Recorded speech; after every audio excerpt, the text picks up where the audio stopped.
ربنا تقبل منا انك انت السميع العليم صلوات پڑھے محمد وعلى محمد.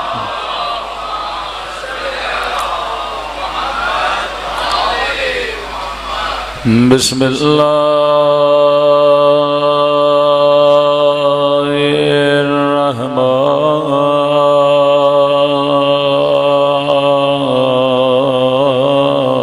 الرحمن الرحیم.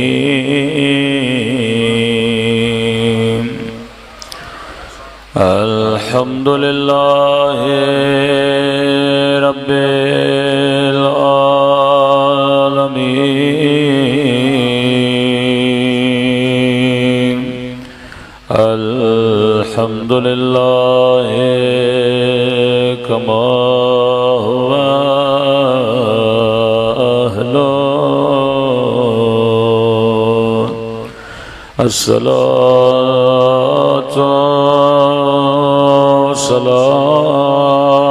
والسلام علی سید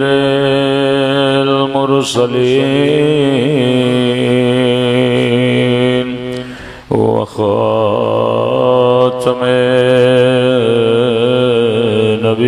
النبیین ابی القاسم محمد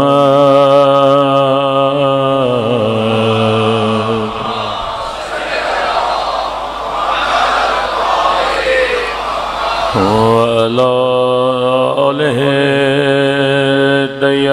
الطیبین الطاہرین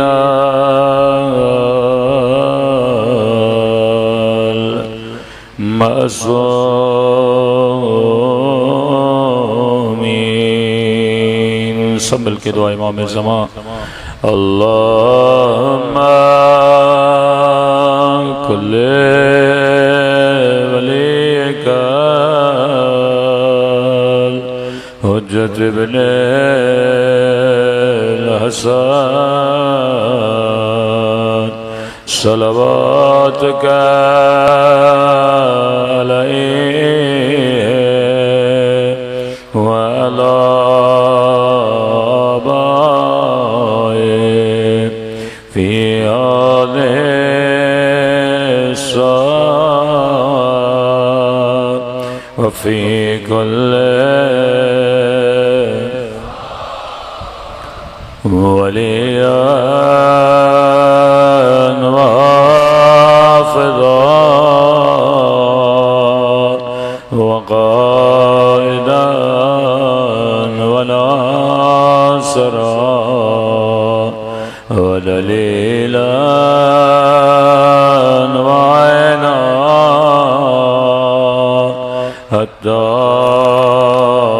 تسكنه أرضك طوعا وتمتعه فيها طويلا برحمتك يا أرحم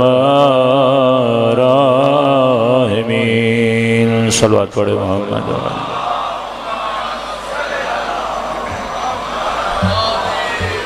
بسم اللہ الرحمن الرحیم. رب اشرح لی صدری ویسر لی امری واحلل عقدۃ من لسانی یفقهوا قولی.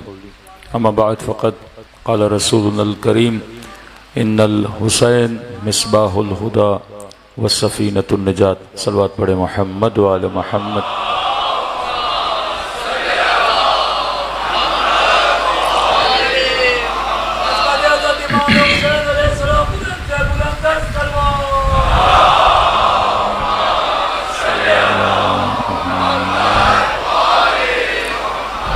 دعا ہے پروردگار عالم ہم سب کی عبادتوں کو اپنی بارگاہ عالی میں قبول فرمائے، اور جو مقصد زندگی، مقصد ہدایت لے کر فرش عزا پہ آتے ہیں، خدا ان مقاصد میں بھی ہم سب کو کامیابیاں، کامرانیاں نصیب فرمائے. کئی مومنین التماس دعا کے لیے بولتے ہیں.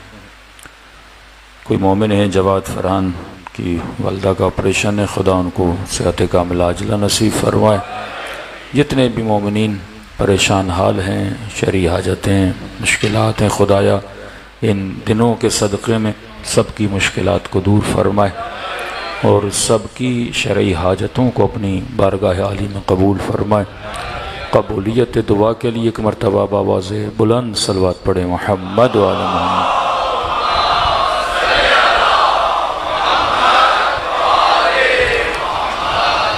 مسلسل آپ کی خدمت میں دعوت جاذبہ حسینی کے عنوان سے گفتگو ہو رہی ہے کہ پروردگار عالم آخری زمانے میں لوگوں کو اگر ہدایت دے گا تو بذریعہ ابا عبداللہ الحسین دے گا۔ لوگ اگر خدا سے جڑیں گے جوک در جوک تو اس کا سبب وجود مبارک ابا عبداللہ الحسین ہوگا۔ اور یہ آج آپ دیکھ رہے ہیں پوری عالم میں کہ اگر کہیں سے حقیقی دین کی ترویج ہوتی ہے تو وہ فرش عزاء ابا عبداللہ الحسین ہے۔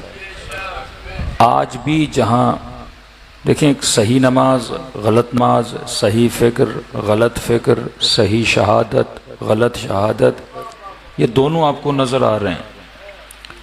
طالبان بھی لڑتا ہے، وہ اپنوں کو شہید کہتا ہے، IS والے بھی لڑتے ہیں، وہ اپنوں کو شہید کہتے ہیں، لیکن ہمیں صحیح اور غلط شہادت کا پتہ کہاں سے چلتا ہے کہ جس کا تعلق حسین ابن علی سے ہوتا ہے۔ وہ اگر اپنی قوموں کو اپنی طرف شہادت کے لیے بھی کھینچتے ہیں تو اس میں بھی لہو و لعب ہوتا ہے۔ یہ کوئی زیادہ سالوں کی بات نہیں ہے کہ جہاد النکاح کے نام سے ایسے ایسے نعرے لگائے گئے تاکہ مجاہدوں کو میدان جہاد میں رکھنے کے لیے بھی انہوں نے سہارا کس کا لیا؟ شہوت کا سہارا لیا۔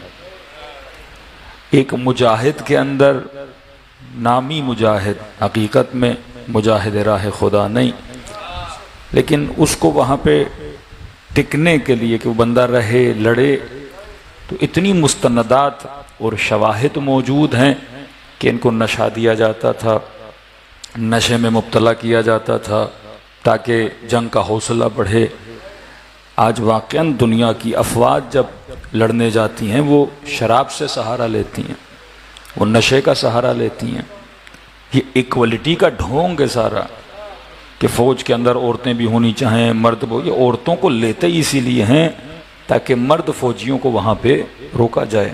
یہ علائم ظہور میں ہے کہ یہود فوجیوں کو گمراہ کرنے کے لیے عورتوں کا سہارا لیں گے۔ آج آپ AI کا زمانہ ہے، گوگل پہ صرف سرچ کریں، سب سے زیادہ خواتین کے ساتھ زیادتی کی رپورٹس امریکن فورسز کے اندر سے آتی ہیں کہ مافوق نے، جنرل نے، کرنل نے خواتین کے ساتھ زیادتی کی، کیونکہ عورت کی وہ جگہ ہی نہیں ہے جہاں اسے بٹھایا جا رہا ہے۔ دین خواتین کے ساتھ احسان کرتا ہے، انہیں وہ مقام دیتا ہے، انہیں وہ عزت دیتا ہے، انہیں وہ جگہ دیتا ہے جس کے لیے خدا نے ایک خاتون کو بنایا ہے۔ پھول کی جگہ کہاں ہوتی ہے؟ ایک نازک خوبصورت شیشے کو کہاں رکھا جاتا ہے؟ پتھروں کے بیچ میں نہیں رکھا جاتا۔ خدا اسے پھول تصور کر کے گلدستے میں جگہ دینا چاہتا ہے، اور یہ اسے دنیا کے خواب و خیالات دکھا کے ایکوالٹی کے نام پہ، برابری کے نام پہ اسے وہ کام لیتے ہیں جو اس کا کام ہے ہی نہیں ہے۔ تو وہ اپنی افواج کو بھی وہاں پہ لڑنے کے لیے کون سا جھانسا دیتے ہیں؟ دنیا کا جھانسا، مال کا جھانسا، عورت کا جھانسا، نشے کا جھانسا۔ لیکن دوسری طرف راہ شہادت ابا عبداللہ الحسین ہے۔ یہ میں کل کے شہیدوں کی بات نہیں کر رہا، آپ 8 سال دفاع مقدس ایران کو دیکھ لیں، آپ لبنان کے شہداء کو دیکھ لیں، آپ سیدہ زینب کے دفاع کرنے والے شہیدوں کو دیکھ لیں۔ یہ جب کل میدان جہاد میں جانا ہوتا تھا تو رات کو کوئی دعائے کمیل پڑھ رہا ہوتا تھا، کوئی دعائے توسل پڑھ رہا ہوتا تھا، کوئی زیارت عاشورہ پڑھ رہا ہوتا تھا۔ یہ اپنے وجود کی بیٹری کو حسین کے وجود سے چارج کرتے ہیں۔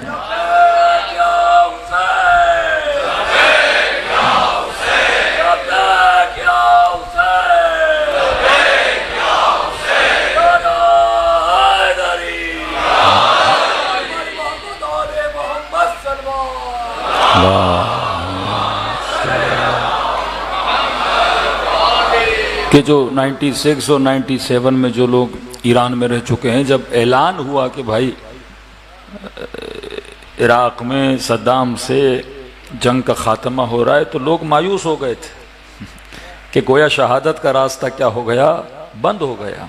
یہ شوق شہادت تھا وہاں کی نسلوں میں۔ ان کی پیشانیوں پہ دیکھیں گے، کبھی یا زہرا، کبھی یا فاطمہ، کبھی یا حسین۔ جن جوانوں نے اپنے وجود کو کس کے ساتھ جوڑا ہوا تھا؟ ابا عبداللہ حسین سے جوڑا ہوا تھا۔ یہ وہ جاذبیت ہے، جاذبیت نورانی، جو خدا نے وجود ابا عبداللہ حسین میں رکھی ہے، کہ یہ جاذبہ انسان کو سخی بنا دیتا ہے، یہ جاذبہ انسان کے وجود سے موت کے خوف کو ختم کر دیتا ہے۔ کہاں اتنی سخاوت نظر آتی ہے جتنا لوگ ابا عبداللہ حسین پہ خرچ کرتے ہیں دنیا میں۔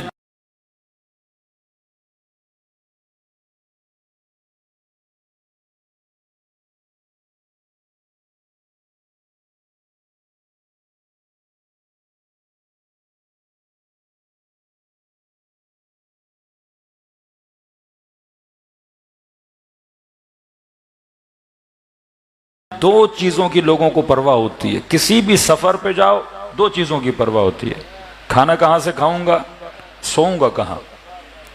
یہ دو چیزوں کی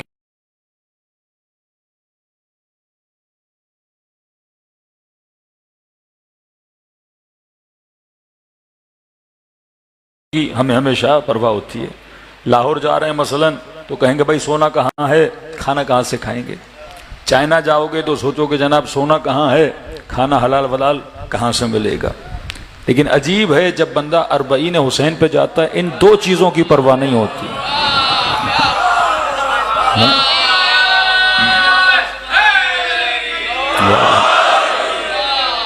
جہاں دنیا پریشان ہے دو چیزوں کے لیے، وہاں انسان کو پریشانی نہیں ہے، بس وہ کھنچتا ہوا جاتا ہے کس کی طرف؟ ابا عبداللہ حسین کی طرف۔ یہ وہ جاذبیت کہ کیسے ممکن ہے کہ 30 ملین لوگوں کو دو چیزوں کی پرواہ نہ ہو۔ اب آپ تو یہاں سے جا رہے ہو زیارت کے لیے نا، کون سا آپ نیت سے جا رہے ہو کہ میں لوگوں کو کھلاؤں گا یا میں لوگوں کو جگہ دوں گا؟ میں خود وہاں غریب الوطن ہوں، کس کو کیا جگہ دوں گا؟ ہاں، ٹکٹ کے پیسے لوگ بڑی مشکل سے اپنی جیب کمائی جمع کر کر کے ایک ٹکٹ لیتے ہیں، لیکن آپ کو پتہ ہے اتنی جمعیت جاتی ہے لیکن دو چیزوں کی پرواہ نہیں ہے۔ تو مطلب یہ جو جا رہے ہیں کس کے آسرے پہ؟ آپ کو عراقیوں نے کہا کہ آؤ ہم آپ کو جگہ دیں گے، یا کسی نے آپ کو کہا آؤ ہم آپ کو کھانا دیں گے؟ آسرا ہے حسین ابن علی۔ آپ کو پتا ہے جس کے پاس جا رہا ہوں وہ سخی امام ہے۔ اب ہو سکتا ہے دنیا والے آپ کہیں بھئی تیرا مولا تو شہید ہو گیا، وہ آپ کو کہاں سے کھلائے گا، وہ آپ کو کہاں سے جگہ دے گا؟ تو آپ بولو نہیں، جو حسین سے محبت کرتے ہیں ان کے وجود میں بھی حسین کی صفت آ جاتی ہے۔ عشق حسین انسان کو سخی بنا دیتا ہے، عشق حسین انسان کو بہادر بنا دیتا ہے۔ یہ قرآن کی آیتیں ایسے نہیں کہ صبغت اللہ ومن احسن من اللہ صبغہ، کون ہے جو خود کو رنگ خدا میں رنگ دے؟ یہ مجالس عزا 10 دن کے لیے، 2 مہینے کے لیے، 40 کے 10 دن کے لیے آپ تھوڑا سا محسوس کریں کہ آپ کا وجود کس طرح سے امام حسین بدل دیتے ہیں، کہ انسان کبھی خود کو آئینے میں بھی دیکھے تو شاید نہ پہچانے یہ میں ہی ہوں جو اتنا سخی بن گیا ہوں، یہ میں ہی ہوں جو اتنی تکلیفیں برداشت کر رہا ہوں، یہ میں ہی ہوں جو 10 منٹ کے لیے ایسی بند ہو پریشان ہو جاتا ہوں اور 50 ڈگری کی گرمی میں چل رہا ہوں، ہاں یہ میں ہی ہوں جو اتنی تکلیفیں برداشت کر رہا ہوں۔ تو وہاں مولا حسین آپ کو چھوٹی چھوٹی بلاؤں میں بھی مبتلا کرتے ہیں نا، گرمی والی بلا، پیاس، بدن کا تکلیف میں چلے جانا، لیکن وہ بلا نہیں لگتی کیونکہ سامنے ابا عبداللہ موجود ہیں، سامنے یہ نور اقدس خدا موجود ہے۔ انسان 5 منٹ کے لیے سوچے، وہ کافرہ عورتیں جنہوں نے یوسف کے حسن کو دیکھا انہیں پتہ نہ چلا کہ انگلیاں کٹ رہی ہیں یا نہیں کٹ رہی، تو حسین کے عزادار کو کیسے پتہ چلے کہ پاؤں میں چھالے پڑ رہے ہیں یا نہیں پڑ رہے؟ ہاں؟ سامنے کس کا وجود ہے؟ وجود ابا عبداللہ حسین۔ یہ وجود جو انسان کے دل میں، اس قدر محبت، یہ معجزہ پروردگار عالم ہے۔ یہاں کا موضوع نہیں، بس اشارہ کر رہا ہوں۔ حکومت الہی کو جب خدا نافذ کرے گا تو اس حکومت الہی کو نافذ کرنے کے لیے لشکر کون تیار کر رہا ہے؟ امام حسین۔ تبھی ہے جب رجعت ہوگی، امام زمانہ ظہور فرمائیں گے، نفاذ حکومت ہوگا، پھر آپ کو پتہ ہے ہم عقید رجعت کے قائل ہیں۔ سب سے پہلا امام جو آئے گا وہ کون ہے؟ امام حسین علیہ السلام۔ صلوات پڑھے مولا کی شان پر۔ ابا عبداللہ الحسین، حجت خدا کے بعد جو دوسرا حاکم آئے گا اس کا نام امام حسین ہے، کیونکہ دنیا امام مہدی کی منتظر بھی ہے، لیکن دنیا اس کا چہرہ بھی دیکھنا چاہتی ہے جس نے فرش عزا پہ لوگوں کو تیار کیا ہے، جس نے قلوب عالم کو اللہ کی اطاعت کے لیے تیار کیا ہے۔ تو میرے عزیز، فرش عزا کئی چیزیں ہمیں سکھاتا ہے۔ اب مولا حسین کے فرش پہ آئے ہو تو تھوڑا سا آئینے کربلا میں خود کو فٹ کرو کہ میں کربلائی بھی بنا کہ نہیں۔ ایک تو کربلائی وہ ہے جو کربلا کے شہر سے ہو کے آتا ہے، وہ کربلائی۔ قم سے ہو کے آتے ہیں تو قمی، نجف سے ہو کے آتے ہیں تو نجفی۔ ایک وہ ہے جو وجود حسین سے مل کے آئے، وجود علی سے مل کے آئے، تو پھر وہ کہلاتے ہیں سلمان و منا اہل البیت۔ وہ پھر کربلائی، قمی اور نجفی نہیں، منا اہل البیت، یہ ہم اہل بیت میں سے ہے۔ اب وہ وجود اگر آپ نے بنانا ہے تو دیکھنا ہوگا کہاں کہاں امام حسین نے کس طرح سے جذب کیا اپنے اصحاب کو، کہ فرما شب عاشور کبھی امام حسین نے ایک تو اللہ سے شکوہ نہیں کیا۔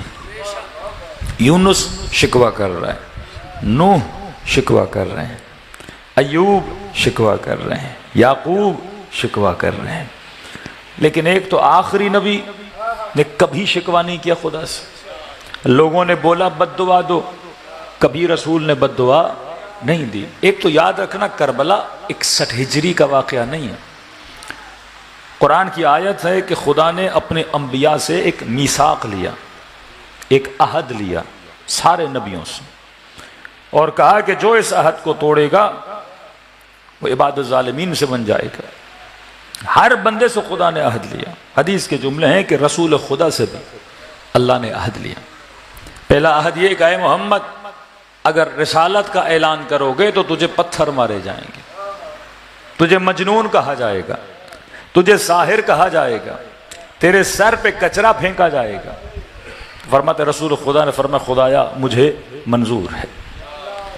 دوسرا فرمایا کیونکہ اللہ جانتے ہیں کہ حضرت رسول امیر المومنین سے بہت پیار کرتے تھے، حد سے زیادہ۔ کسی نے کہا نا یا رسول اللہ اپنے صحابیوں کا نام بتائیں، تو رسول خدا بتاتے گئے۔ آخر میں کہا کہ یا رسول اللہ علی کا نام نہیں لیا آپ نے، کہ علی آپ کے اصحاب میں سے نہیں؟ کہا نہیں، صحابی اور ہیں، علی محمد کی جان ہے۔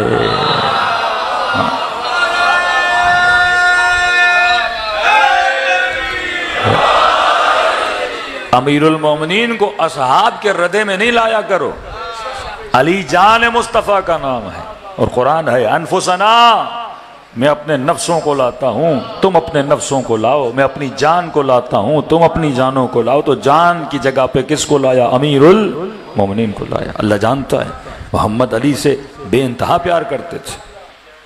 فرمایا رسول دوسرا امتحان یہ ہے کہ تمہارے داماد کو شہید کر دیا جائے گا، بڑی مصیبتیں اس کے اوپر آئیں گی،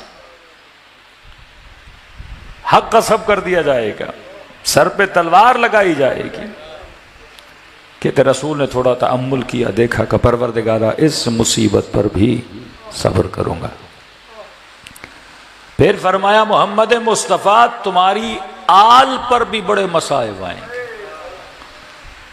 تمہاری بیٹی پہ یہ مصیبتیں آئیں گی۔ کہتے رسول سنتے رہے، لیکن جب اللہ نے کہا نا کربلا میں تیرے حسین کو ذبح کر دیا جائے گا، کہتے اس مصیبت کو سن کے رسول خدا گریہ کرنے لگے۔ فرما خدایا تیرے دین کے لیے محمد اس پہ بھی کیا کرے گا؟ صبر کرے گا۔ کربلا 61 ہجری نہیں، اس پہ گریہ محمد نے عالم زر میں کیا تھا، عالم ارواح میں کیا تھا۔ تبھی امیر المؤمنین جب صفین کے لیے جا رہے تھے، جب اس مقام سے گزرے تو امیر المؤمنین رکے، 2 رکعت نماز پڑھی اور گریہ کیا کہ مولا رو کیوں رہے ہیں، کہ یہ وہی جگہ ہے جہاں میرے بیٹے کا سر قلم کر دیا جائے گا۔ کہ ما بن نبی، کوئی نبی نہیں ہے جو یہاں سے گزرا ہو اس کے پاؤں پہ کوئی تکلیف نہ آئی ہو۔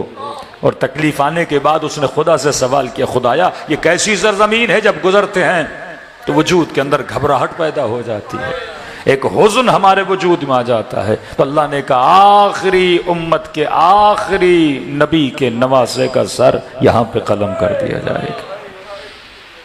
پھر وہ اہل سنت کی روایات، جناب اسماء بنت امیس کی روایتیں کہ رسول کس طرح حسین کو سینے سے لگا کے روتے تھے، کس طرح جناب زہرا کی شکم مبارک امام حسین تھے۔ فرماتے بابا یہ بچہ بڑا عجیب ہے، جب سے میرے پیٹ میں ہے بابا میں روئے جاتی ہوں اور اندر سے آواز آتی، امی انا عطشان، اماں میں پیاسا ہوں، اماں میں بے کفن ہوں۔ پھر وہاں رسول نے بلا کے بیٹی کو بٹھا کے بتایا کہ یہ تیرا حسین ہے جسے اس عالم میں کربلا میں شہید کر دیا جائے گا۔ اس وقت بی بی پوچھتی ہیں کہ بابا جب اس غربت میں شہید کر دیا جائے گا کوئی ہوگا جو میرے حسین پہ گریہ کرے؟ آپ کا وجود دعائے رسول کے اثر کا نتیجہ ہے۔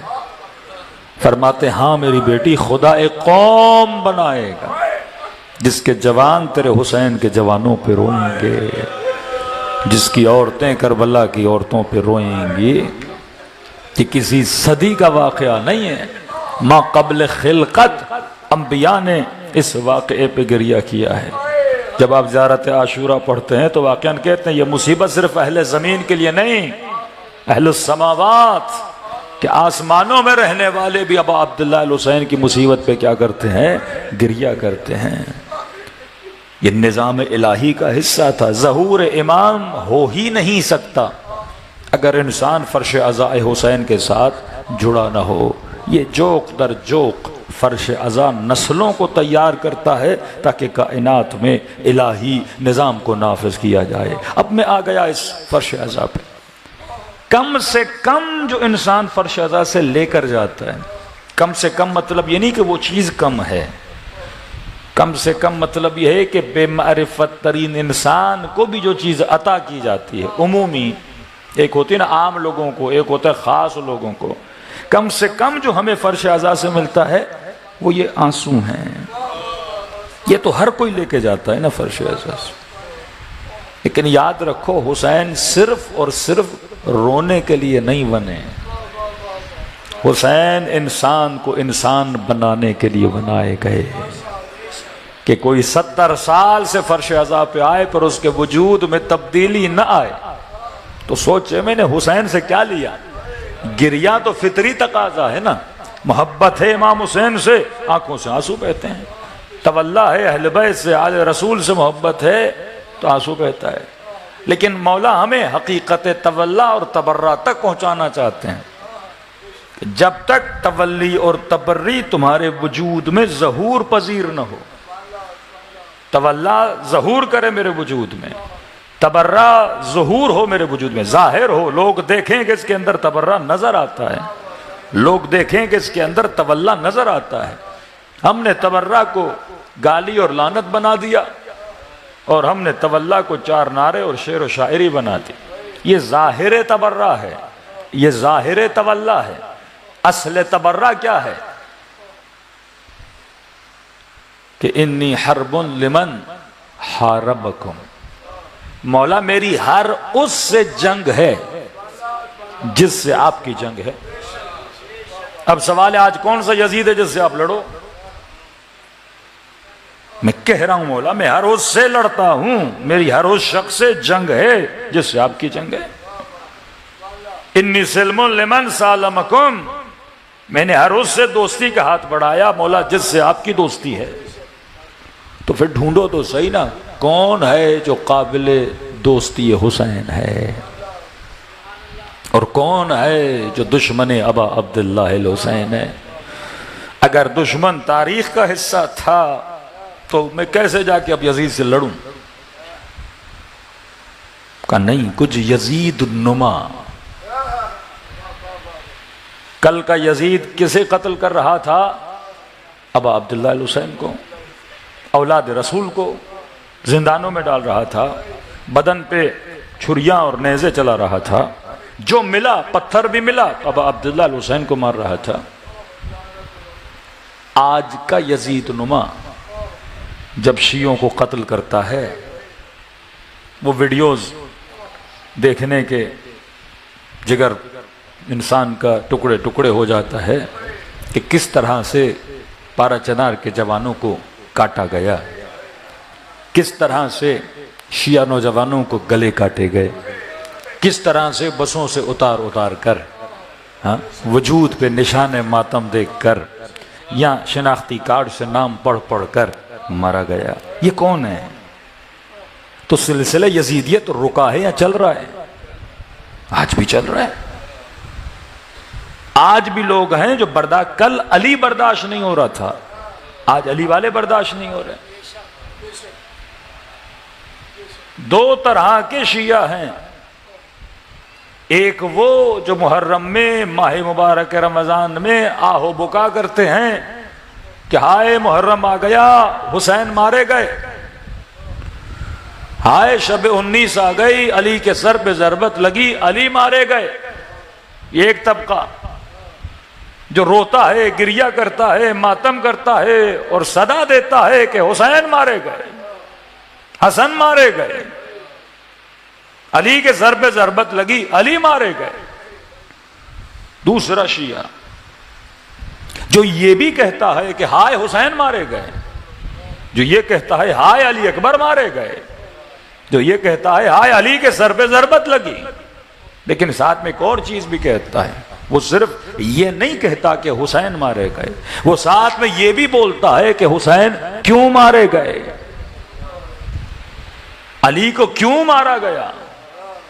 جب تک اس کیوں تک نہیں پہنچو گے، یہ گریہ تجھے وہ مقام عطا نہیں کرے گا جو حبیب ابن مظاہر کو ملا. ہم صرف روئیں اور یہ پتہ نہ ہو کہ امام حسین کو کس وجہ سے مارا گیا تھا. امیر المؤمنین جیسی شخصیت جو عالم بھی ہے، جو فاضل بھی ہے، جو زاہد بھی ہے، جو مسجد میں نماز بھی پڑھ رہا ہے، جو یتیم پروری بھی کرے، جو غریب پروری بھی کرے، جو عدالت میں اتنا سخت ہے، جو غریبوں کا مال بھی دے، لیکن اسے ہی مارا جا رہا ہے. کیوں مارا جا رہا ہے؟ علی کی فطرت کی وجہ سے، کیونکہ علی کی فطرت فطرت خدا کا نام ہے. وہ شیطان اس فطرت کو پسند نہیں کرتا. ہاں تم چاہے نام کسی کا بھی لو، اہل بیت کا نام بھی لو، شاید تجھے کوئی نہ مارے، لیکن جب تم اس فطرت الہی پر آؤ گے، جب تم اپنے اندر صفات حسین کو پیدا کرو گے، پھر تمہیں بھی اسی طرح مارا جائے گا جس طرح تمہارے اماموں کو شہید کر دیا گیا تھا.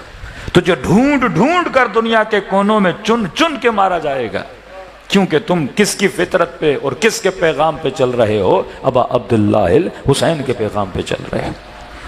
آج امت کا ایک بہت بڑا طبقہ جو کہتا ہے فلاں فلاں شخصیتوں کو بت بناؤ اور بس پوچھتے رہو، لیکن یہ نہ بتاؤ کہ انہوں نے کیا کیا تھا. آج صرف حضرت آدم کا قصہ پڑھو، لیکن یہ بھی تو بتاؤ کہ آدم کو جنت سے نکالا کیوں گیا تھا. یہ بھی تو بتاؤ کہ یونس مچھلی کے پیٹ میں گئے کیوں تھے. قرآن بار بار انسان کو بیدار کر رہا ہے کہ دیکھو میں نے قوم عاد کو کیوں تباہ کیا، میں نے قوم سمود کو کیوں تباہ کیا. ایسے ایسے شہر بنائے تھے لم یخلق مثلھا فی البلاد، جیسے شہر دنیا میں کسی نے نہیں بنائے تھے، لیکن دیکھو آج نہ ان کا نام ہے نہ نشان ہے. بڑے بڑے تختوں پہ بیٹھنے والے، خدا کی خدائیت کو للکارنے والے، ابراہیم کو آتش نمرود میں پھینکنے والے، آج نام نمرود کا روشن ہے یا نام ابراہیم کا روشن ہے. تم کس فکر کے اندر زندگی گزار رہے ہو؟ تو دشمنی ہمیشہ عادات سے ہوتی ہے، رفتار سے ہوتی ہے. آج جب یزید پہ لعنت بھیجتے ہو، یہ لعنت اس کی کھال و گوشت پر نہیں ہے. یزید کو اس کے بدن نے یزید نہیں بنایا، یزید کو یزید کی فکر نے یزید بنایا تھا. ایک عالم دین تھے، مجتہد تھے، کہتے ایک آدمی تھا ڈیلی خمس دینے آتا تھا، ہر سال آتا تھا خمس اپنا لے کر، مثلاً 5 لاکھ لے کر آتا تھا ہر سال، اس سال آیا تو 30-40 لاکھ خمس لے کر آیا۔ تو کہا ماشاءاللہ اس سال آپ بڑا لائے ہیں، کہ الحمدللہ اللہ نے بڑی برکت دی ہے۔ کہیں اچانک برکت کہاں سے آ گئی؟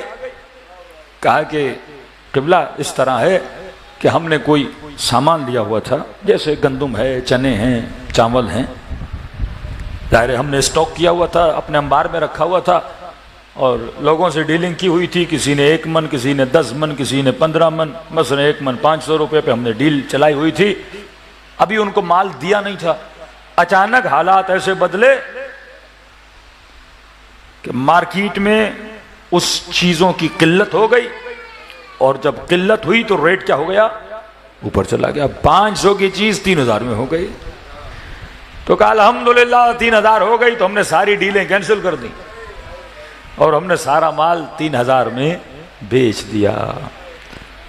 اس مجتہد نے اسے دیکھا کہ تو نے وہی کام کیا ہے جو شمر نے کیا تھا، تو نے حبس کر دیا چیزوں کو۔ پانی تھا پر اس نے پانی روکا اور حسین کو نہیں دیا، پانی تھا پر پانی روکا، علی اصغر کو نہیں دیا، کہ یہ صفت حبس مال ہے، اشیاء کو حبس کرنا حرام ہے ہمارے یہاں، اور تو خوش ہو رہا ہے کہ اللہ نے برکت دی ہے۔ تو نے چیز کو مہنگا بیچا، جبکہ جانتے ہو معاشرے میں اس کی شدت سے ضرورت بھی ہے، وہ لوگ کیسے ان اشیاء کو خریدیں گے، کس طرح سے اپنی زندگیوں کو چلائیں گے۔ اب سسٹم حسین میں ہے، لیکن کام کس کا کر رہا ہے؟ شمر کا کام کر رہا ہے۔ نام حسین کا لے گا، مجلس میں آئے گا، روئے گا، لیکن اسے پتا ہی نہیں کہ میں کس کے راستے پہ چل رہا ہوں، شمر کے راستے پہ چل رہا ہوں۔ جنگ صفین 3 سے 6 دن کہتے ہیں امیر المؤمنین کا پانی صفین والوں نے بند کر دیا، امیر شام کے لشکر والوں نے۔ مولا علی نے کہا اٹیک کرو، اٹیک کیا، بڑی سخت جنگ ہوئی، لیکن خدا نے علی کو فتح دی۔ وہ سارا پانی کس کے قبضے میں آ گیا؟ علی کے قبضے میں آ گیا۔ جب علی کے قبضے میں آیا تو بعض اصحاب امیر المومنین نے کہا کہ مولا علی ہمیں اتنے دن انہوں نے پیاسا رکھا، ہم بھی ان پہ پانی بند کریں گے۔ امام نے کہا نہیں، کہ علی ابن ابی طالب چلو انہوں نے 1 ہفتہ بند کیا تھا، مولا ہمیں 3 دن تو بند کرنے دیں۔ مولا نے فرمایا اگر 3 دن بھی بند کرو پھر ابو طالب کے بیٹے میں اور ابو سفیان کے بیٹے میں فرق کیا رہ جائے گا؟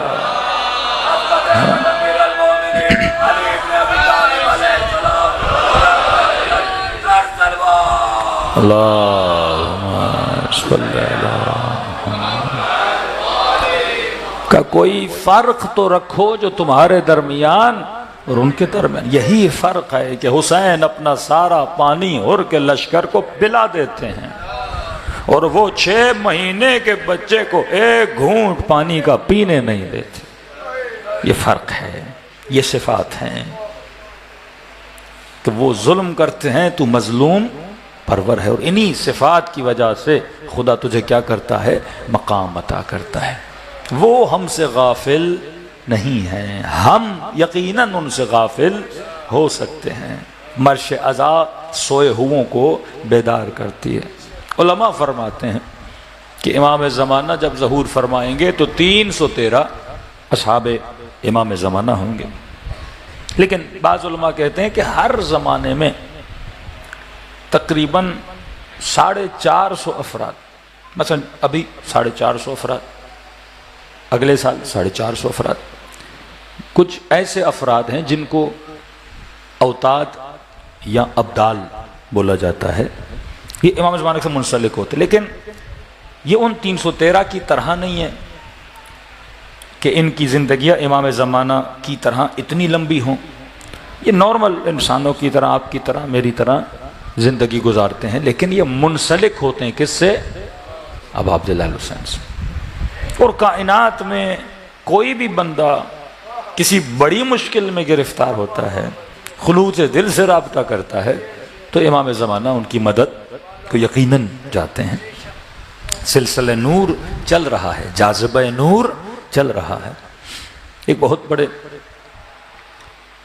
بڑے عالم گزرے ہیں، ہم نے ان کو دیکھا بھی تھا، آغائے جعفر مجتہدی۔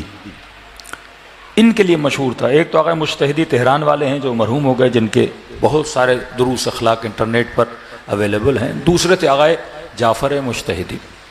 ان کے لیے مشہور ہے، یہ اوتاد میں سے تھے، یعنی جن کی ملاقاتیں امام زمانہ سے ہوتی تھی، اور کئی لوگوں کی رہگشائی کی، کئی مراجع ان سے جا کے فیض لیتے تھے، ان سے ملتے تھے.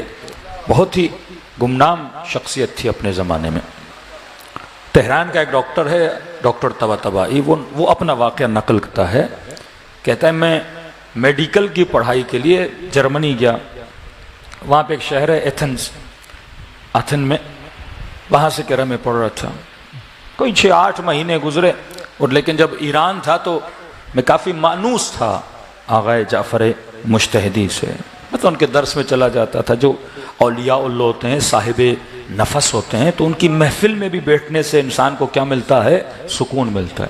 اب سوچو جب علی کے نوکر کی محفل میں اتنا سکون ہو تو علی کی محفل میں کتنا سکون ہوگا. یہ کامل الزیارات کی روایات ہیں. فرماتے جب خدا یوم قیامت اعلان کرے گا جنتیوں کو، بولے گا کہ کہاں چلے جاؤ؟ جنت میں چلے جاؤ. آئے بشیر نجفی صاحب کہتے ہیں قرآن میں 2 طرح کی آیتیں. ایک ہے جہنمیوں کے لیے کہ بالرواسی، جب ان کو حکم ملے گا جہنم میں جاؤ تو یہ جانا نہیں چاہیں گے، کیونکہ جہنم ہے، آگ ہے، تکلیف ہے. تو ان کے ماتھے کے بالوں سے پکڑ کر ان کو ملائک گھسیٹتے ہوئے جہنم میں پھینکیں گے. کہ یہ تو سمجھ آتا ہے آگ کسی کو نہیں پسند. لیکن دوسری آیت یہ ہے کہ جب جنتیوں کو حکم ہوگا کہ جنت میں لے جاؤ تو کہتے ہیں ملائک ان کو بائی فورس، ایک بندہ جنت میں جا ہی نہیں رہا، اسے کہہ رہا بھائی جنت جا، اسے دھکے دے دے کے جنت میں بھیجیں گے. کہتے یہ آیت میری سمجھ بھی نہیں آئی کہ بھائی جہنم کی تو بات سمجھ میں آتی ہے، جہنم آگ ہے، ایک بندے کو بائی فورس جنت میں کیوں بھیجا جا رہا ہے کہ آپ جنت میں جاؤ. کہتے ہیں کئی سالوں تک مجھے سمجھ میں نہیں آیا. جب یہ روایت پڑھی کامل الزیارات میں، کہ فرماتے ہیں اس روایت میں کہ خدا حکم دے گا جنتیوں کو کہ جنت میں جاؤ، یہ جنت نہیں جائیں گے. کہ کیوں نہیں جائیں گے؟ امام معصوم فرماتے ہیں کیونکہ اسی وقت حسین ابن علی آئیں گے. تو یہ ابا عبداللہ الحسین کے گرد پروانوں کی طرح گھومتے رہیں گے. ملائکہ کہیں گے جنت، یہ کہیں گے ہماری جنت وہی ہے جہاں حسین موجود ہے. یہ صرف اور صرف کس کے پیچھے ہوں گے؟ ابا عبداللہ الحسین کے پیچھے ہوں گے. تو اب امام کا تو یہ مرتبہ ہے. اب میں بات کر رہا ہوں ان کے غلاموں کی، جو اوتاد ہیں، جو ابدال ہیں. کہتے ہیں ایتھنس میں گیا پڑھائی کے لیے. سردی تھی بہت، برف باری، کہ 6-8 مہینے کے بعد ابھی دوسرا سیمسٹر سمجھے شروع ہی ہوا تھا. تو میں اپنی بلڈنگ میں جب داخل ہوا اور گھر کا دروازہ کھولا تو نیچے کوئی لیٹر پڑا ہوا تھا. خط اٹھایا اور خط کو کھولا تو فارسی میں لکھا ہوا تھا کہ طباطبائی میں جعفر مجتہدی ابھی ایتھنس میں ہوں اور اس ایڈریس پہ آ کر مجھ سے ملو. کہتے ہیں میں پریشان، یہ کبھی ایران سے نکلے ہی نہیں، کہاں جرمنی، کہاں آغا جعفر مجتہدی. اور کچھ ہی دن پہلے مجھے پتا چلا کہ ان کے ایک طرف فالج آیا ہے، وہ گھر پہ اپنے بستر پر ہیں، وہ چلنے کے قابل نہیں، یہاں کہاں اور وہاں کہاں. پریشان. لیکن میں نے کہا نہیں، یہاں پر نام ان کا لکھا ہے تو جانا تو بنتا ہے. کہتا ہے جو ایڈریس انہوں نے لکھی فوراً کپڑے وپڑے بدلے اسی ایڈریس کی طرف. کہتا ہے ایتھن شہر کے کسی دور دراز کنارے میں بہت اونچی جگہ پہ ایک گھر کا ایڈریس انہوں نے دیا تھا. ایک چھوٹا سا گھر ہے لیکن اوپر جانا پڑتا تھا. کہتے ہیں برف باری اتنی، سردی اتنی. اب میں نے کہا اوپر تک جاؤں تو کیسے جاؤں، پتہ نہیں خط سچا بھی ہے کہ نہیں ہے، کروں تو کیا کروں. کہتا میں اوپر مشکلات تھیں، کیسے چڑھوں، برف اتنی تھی اور اس شک میں بھی تھا کہ جاؤں کہ نہیں جاؤں. اتنے میں دیکھا اوپر سے گھر کا دروازہ کھلا اور آغا جعفر مجتہدی کی آواز آئی اور کہا طباطبائی ڈرو نہیں، یا علی کر کے اوپر آ جاؤ.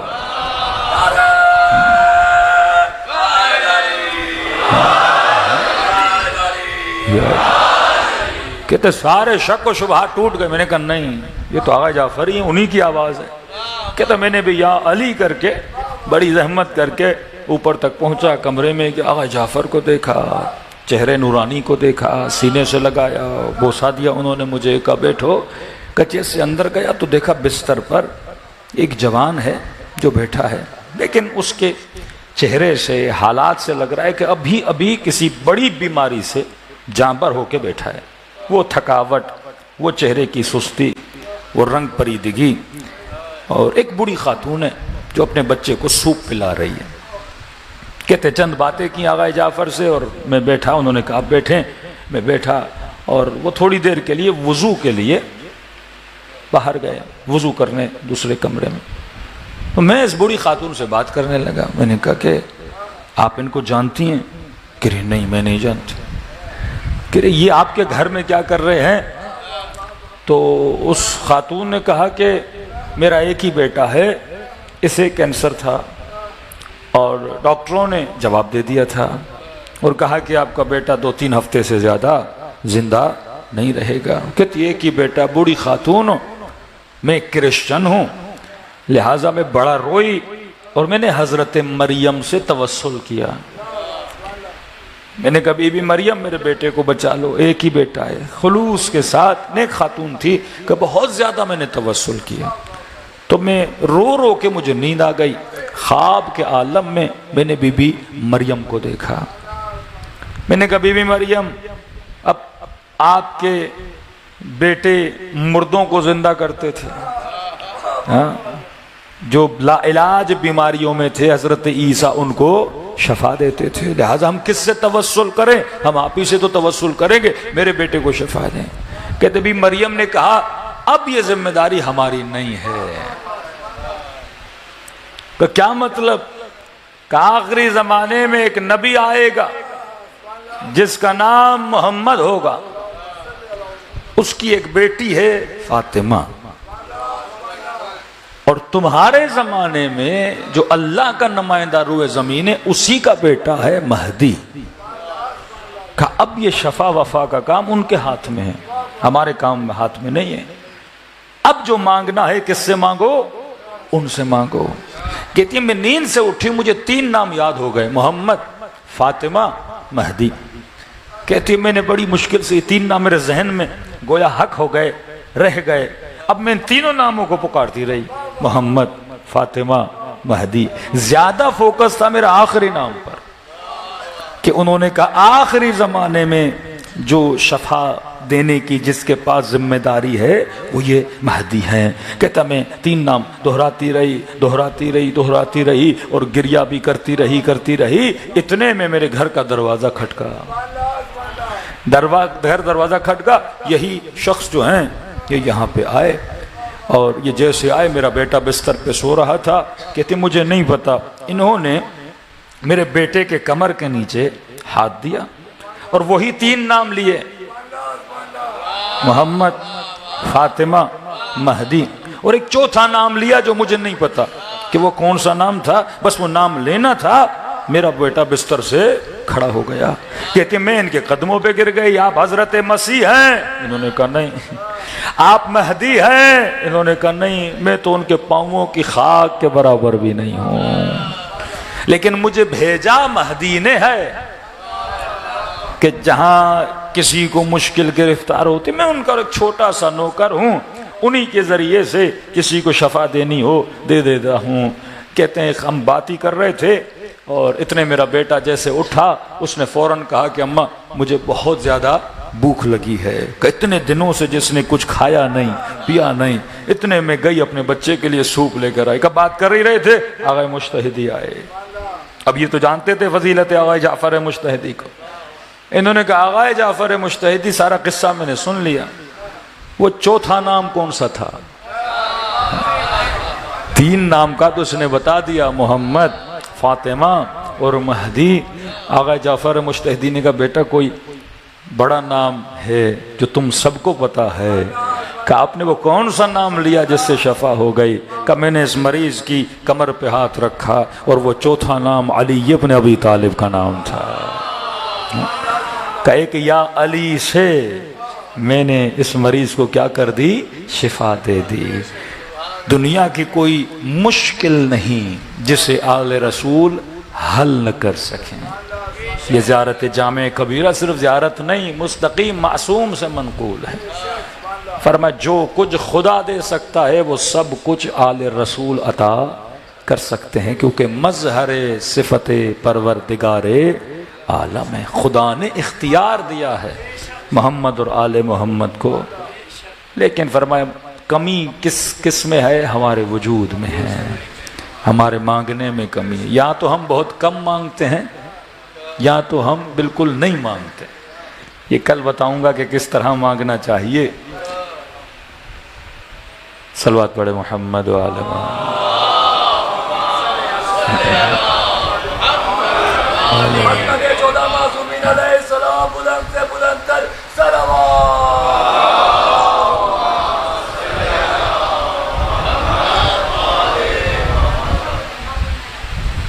جی کلمہ پڑھنا چاہیے، شیعہ نہیں آپ؟ ایک بار پڑھ لیا تو ہو گیا۔ اچھا بسم اللہ الرحمن الرحیم۔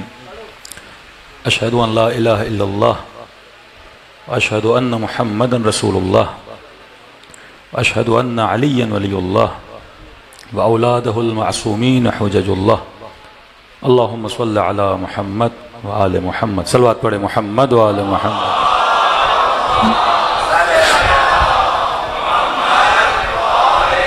محمد فرما اگر وجود حجت خدا سے منسلک رہے عطا ہوتا ہے۔ کتنا مانگنا چاہیے یہ انشاءاللہ کل کی مجلس میں اس کا ذکر کریں گے۔ بہت بڑے مجتہد گزرے ہیں ایران میں، آغائے حق شناس ذاکر اہل بیت کہتے ہیں ان کے گھر میں مجلس تھی۔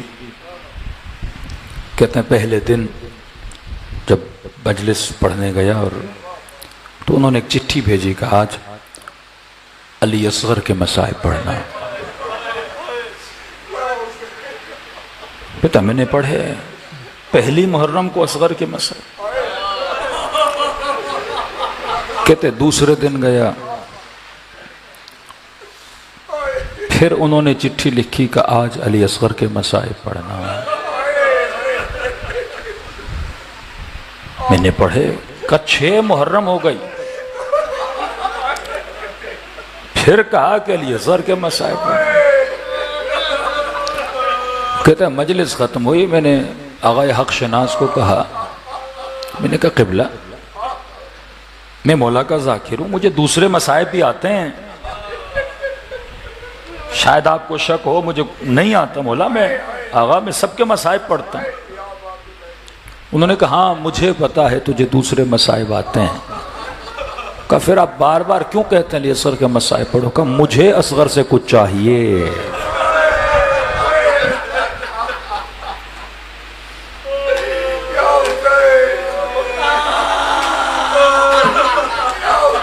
ایران میں جب صدام بمبارمنٹ کرتا تھا تو یہی ایک اور مرجع تقلید کا واقعہ ہے۔ کہتے وہ ڈیلی زیارت عاشورہ پڑھتے تھے اور منت مانی کہ جب تک یہ بمبارمنٹ بند نہ ہو جائے پڑھتا رہوں گا۔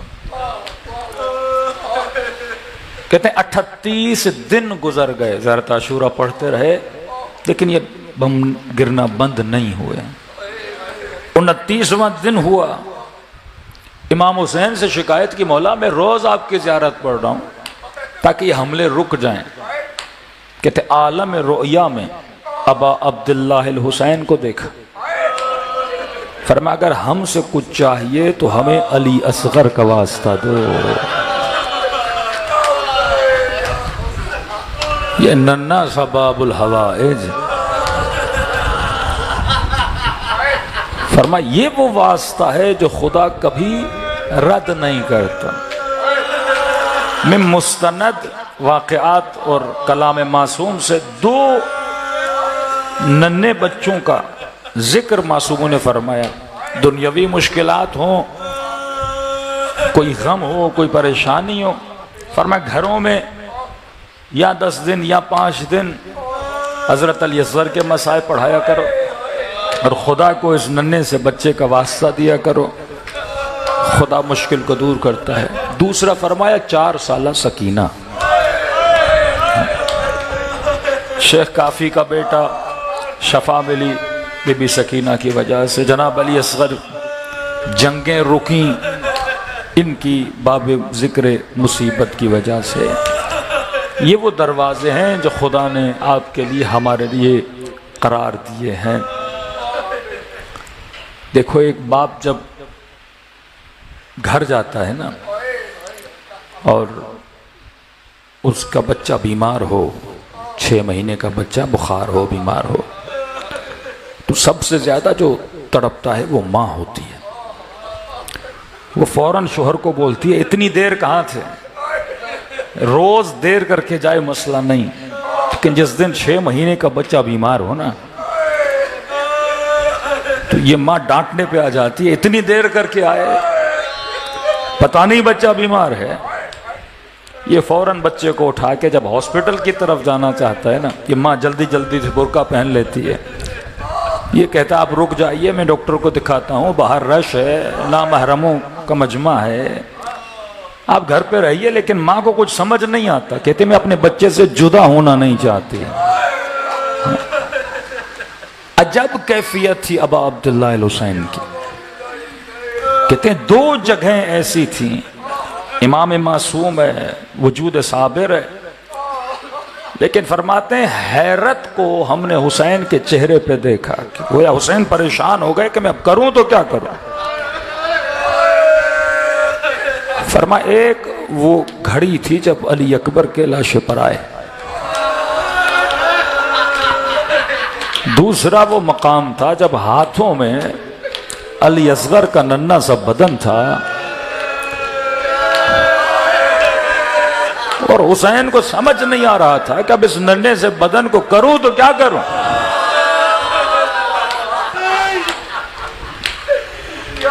اللہ جانے رباب پہ کیا گزری۔ خدا کو آج اس بی بی کا واسطہ دیں، دلوں کو کربلا کی طرف روانہ کریں۔ السلام علی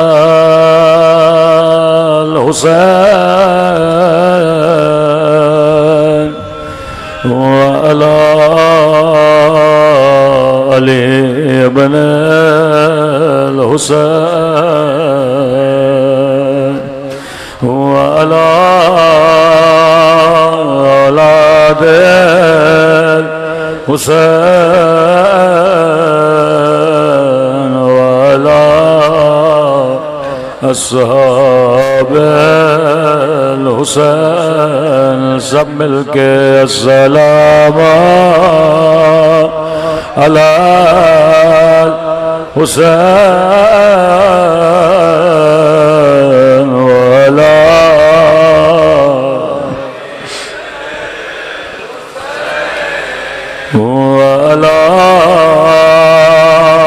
اولاد وعلی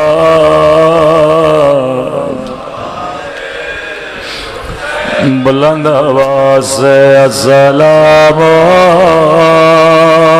علی وعلی علی ابن وعلی اولاد وعلی اصحاب۔ میرا سلام ہو اس درد بھرے منظر پہ جب حسین نے آواز دی حل میں ناصر ینصرنا حل من ذاب یذب عن حرم رسول اللہ۔ اب تک تنا رہ گئے امام حسین، میدان کربلا میں گئے، راوی کہتا ہے نظر یمینا و شمالا، کبھی دائیں دیکھے کہاں ہے میرا اکبر، کبھی بائیں دیکھے کہاں ہے میرا لشکر، ہے کوئی حسین کی مدد کرنے والا، ہے کوئی حرم رسول کی حفاظت کرنے والا؟ بیبیاں کہتی ہیں آواز کا آنا تھا، خیموں میں بیبیوں نے بلند بلند آواز سے رونا شروع کیا۔ زینب جانتی ہے حسین کو میری چادر کی پرواہ ہے،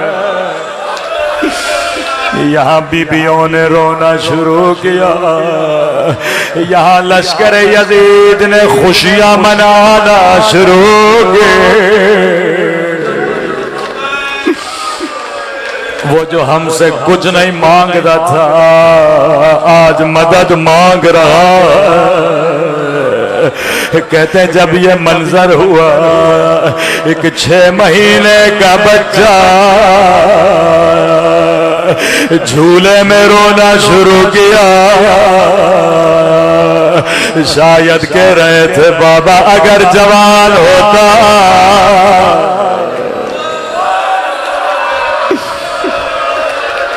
کہتے ہیں اتنا رویا اتنا رویا، 6 مہینے کا بچہ جھولے سے زمین پہ گر گیا۔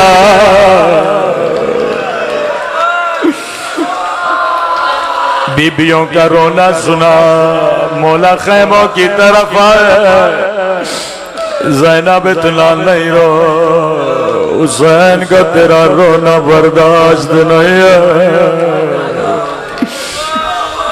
کہ مولا علی اصغر بڑا رو رہا ہے،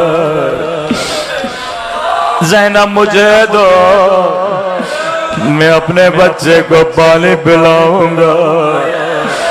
جب چہرہ اصغر کو دیکھا آنکھوں کے نیچے سیاہی، شدت پیاس کی وجہ سے ہونٹ پھٹ چکے ہیں، کہیں بچہ شدت پیاس سے مر نہ جائے۔ کہتے ہیں کربلا میں اتنی گرمی تھی، اپنے بچے کو گود میں لیا، ابا کے دامن سے چہرہ چھپایا،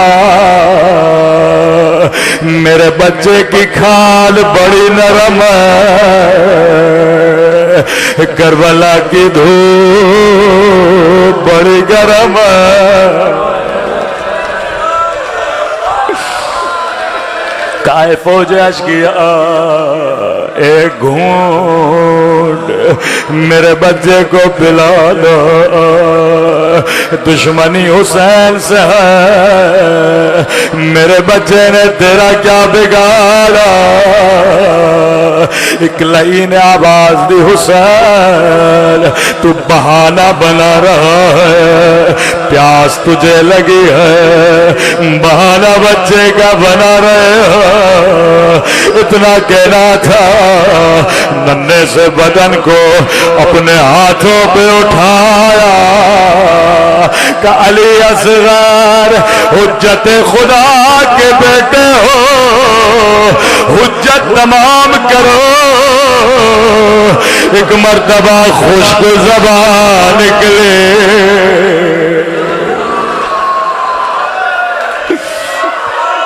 فوج اشکیا منہ چھپا چھپا کے رونے لگے۔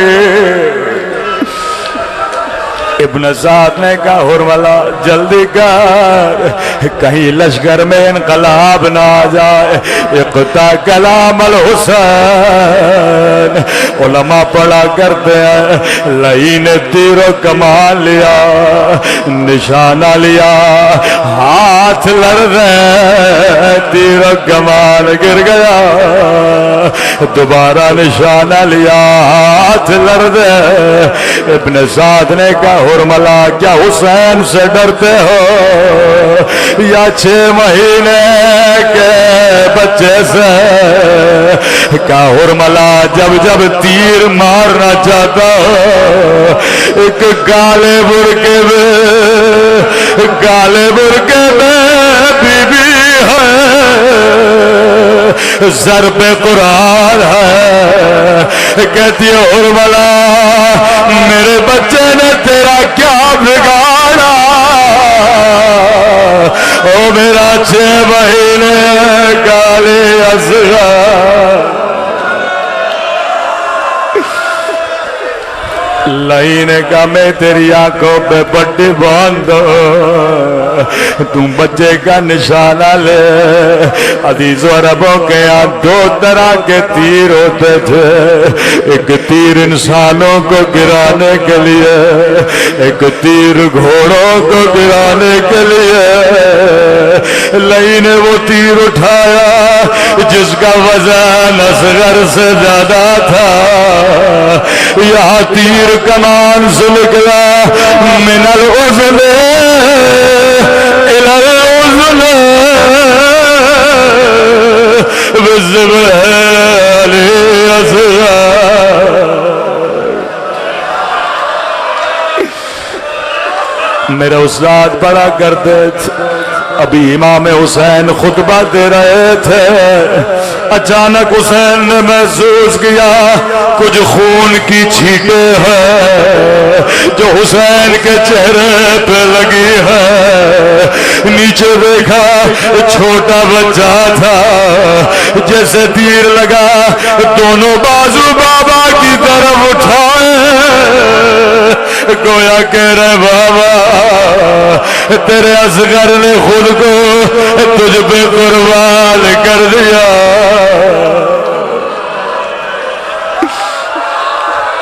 مختصر کروں، کہتے ہیں جب حسین اصغر کو لائے تھے ایک سفید کپڑے میں بچے کو لپٹا تھا، راوی کہتا ہے جیسے تیر لگا بچے نے ننھے سے بازو اٹھائے، حسین نے خنجر نکالا، اس کپڑے کو پھاڑنا شروع کیا جس میں بچہ لپٹا ہوا تھا۔ مولا سے پوچھا مولا کپڑا کیوں پھاڑا؟ کہ حسین چاہتے تھے بچے کو تڑپنے میں آسانی ہو۔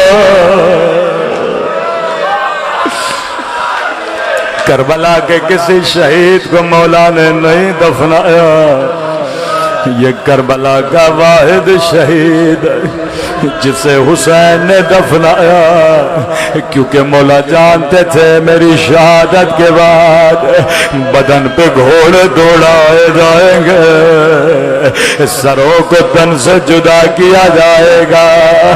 کہاں میرے اصغر کا بدن، کہاں گھوڑوں کی ٹاپ، لیکن ہائے حسرت حسین جب 11 محرم کا دن آیا، سروں کو گنا گیا، ایک سر نہیں تھا۔ ظالم نے حکم دیا 40 نیزے سوار نیزے زمین میں مارے، یہاں نیزے زمین میں جاتے تھے یا رباب کا کلیجہ ہلتا تھا۔ ایک مرتبہ ایک نیزہ زمین میں گیا، ایک ننھا سا بدن زمین سے باہر آیا، رباب کی فریاد بلند، ہائے میرا علی اصغر۔ ایک مرتبہ تیر سے اور پھر ظالم کے نیزے سے، پھر لیں کے تلوار سے، ماتم حسین۔